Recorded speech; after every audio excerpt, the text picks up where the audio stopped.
Forstbetriebsleiter Fritz Meyer ist im Frankenwald für über 16.000 Hektar bayerischen Staatswald zuständig. Er und sein Team sind im Dauereinsatz gegen Borkenkäfer. Hier hinter dieser Schuppe, da ist das Bohrmehl von dem Borkenkäfer. Okay, da ist der Käfer in der Mitte und da wird jetzt der Gang angelegt. Um der Käferplage Herr zu werden, versuchen die Waldarbeiter, befallene Bäume möglichst früh zu identifizieren und aus dem Wald zu schaffen. Letztes Jahr griffen sie auch immer wieder zu ihrer schärfsten Waffe, Pestiziden. Ganz Deutschland und ganz Europa hat ein massives Borkenkäferjagen gehabt. Und dann haben wir die Entscheidung getroffen, wir müssen das behandeln unter Berücksichtigung aller Vorgaben, die es halt gibt. Pestizide im Wald sind in Zeiten des Klimawandels keine Seltenheit. In den bayerischen Staatsforsten vervierfachte sich ihr Einsatz in den letzten 5 Jahren. Dabei kommen fast ausschließlich Mittel zum Einsatz, die den Wirkstoff Lambda-Cyhalotrin enthalten. Die Chemikalie ist ein Nervengift, das auch dem Menschen gefährlich werden kann und auf Wasserlebewesen selbst bei geringen Dosen stark toxisch wirkt. Schon 2015 stellte die Europäische Union die Substanz auf die Liste der zu ersetzenden Wirkstoffe, also Chemikalien, die durch weniger riskante Mittel ersetzt werden sollen. Passiert ist seither allerdings nichts. Produkte wie Karateforst Flüssig sind nach wie vor auf dem Markt. Erst kürzlich verlängerte das Bundesamt für Verbraucherschutz und Lebensmittelsicherheit dessen auslaufende Lizenz per Sonderzulassung noch um ein weiteres Jahr.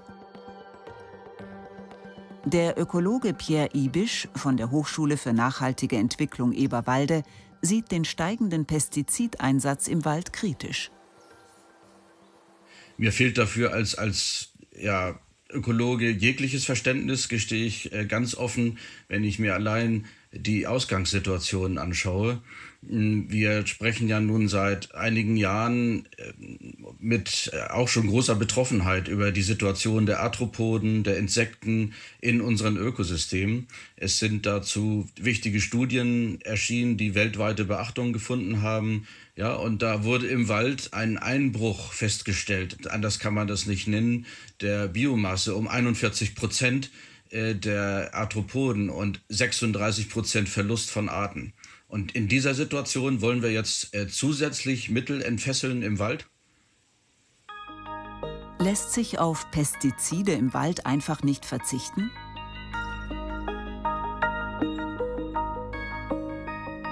Michael Müller, Professor für Waldbau an der TU Dresden, beschäftigt sich seit Jahrzehnten mit der Bekämpfung von Borkenkäfern. Er nimmt uns mit in einen nahegelegenen Forst.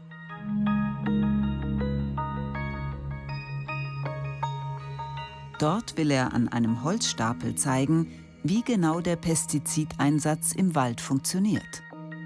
Zu Demonstrationszwecken allerdings nur mit Wasser. Die Vorschrift heißt also bis tropfnass. Das heißt, es soll eine gute Benetzung der Oberfläche da sein. Wir sehen hier den Spritzvorgang. Und es soll also nicht auf den Boden unbedingt runtertropfen. Ich muss mal nachpumpen. Bei der Fichte, dem Brotbaum der Forstindustrie, spritzen Waldbauern aus 2 Gründen. Entweder befinden sich in den geschlagenen Stämmen bereits Käfer, die am Ausschwärmen gehindert werden sollen. Oder noch unbeschadetes Holz soll vor der Besiedelung neuer Schädlinge geschützt werden. Mit beiden Problemen ließe sich theoretisch aber auch ganz ohne Pestizide fertig werden.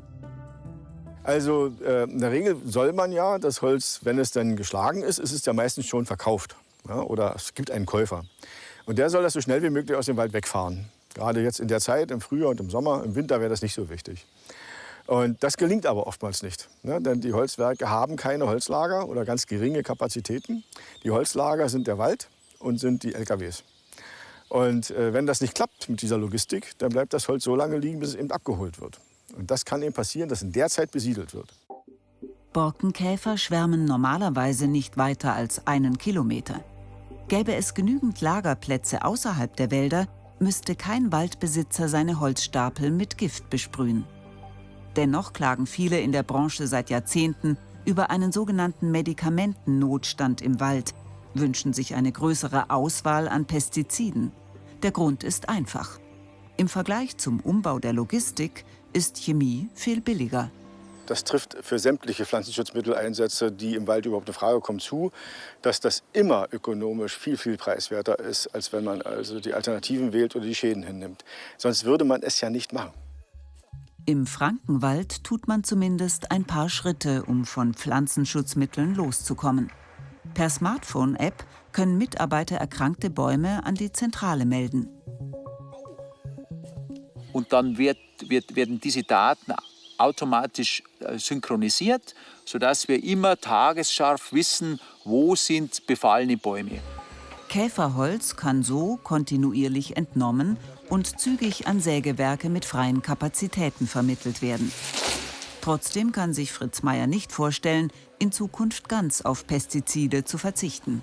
Wenn man sich die Situation vorstellt, dass das, was jetzt 3 Jahre gelaufen ist, vielleicht, weil diese Klimathematik nicht aufhört oder noch stärker wird, das weiterläuft, dann muss man sich schon fragen, ob eine Entscheidung, die dann gar keine weitere Möglichkeit mehr zulässt, ob diese Entscheidung dann die richtige ist.